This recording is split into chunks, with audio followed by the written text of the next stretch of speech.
There's a lot of talk about gender these days, gender this, gender that.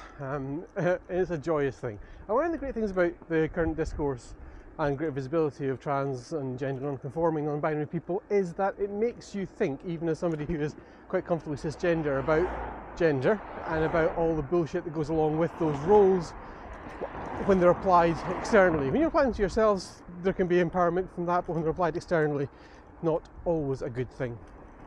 I was sending a post on Mastodon to a trans friend today, and I stopped myself from calling her babe.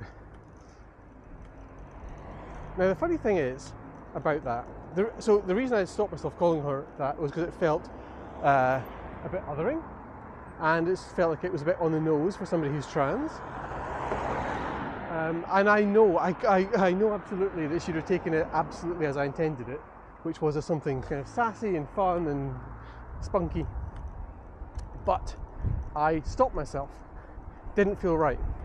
The crazy thing about me making that call is that actually I would have no hesitation in calling a man that, because the context then would have been clear.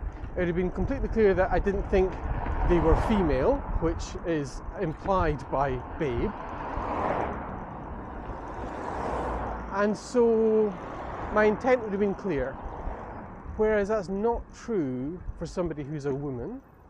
It might seem patriarchal, misogynistic, unpleasant to use that kind of language with a woman. And that's kind of my point here, is that it is. There's no getting away from the fact that when you use infantilizing language like that, it can be, or at least it can be perceived as being, misogynistic and infantilizing and unpleasant. And so, is it right that I use that term with men? Because in that case, in that context, I'm deliberately employing the subversion of gender to suggest that they are not a man and that they deserve to be treated like a woman. There's no outcome to this conversation, this thought. I don't have a pat takeaway for you from it. I guess it's just, it's good that we have a chance to think about the way we deploy language and what we mean when we deploy language, particularly around identity, and gender is part of that conversation around identity. I don't know. I might have been wrong to pull back from it, because now, obviously in my head at least, as you can see, I've made it into a whole thing.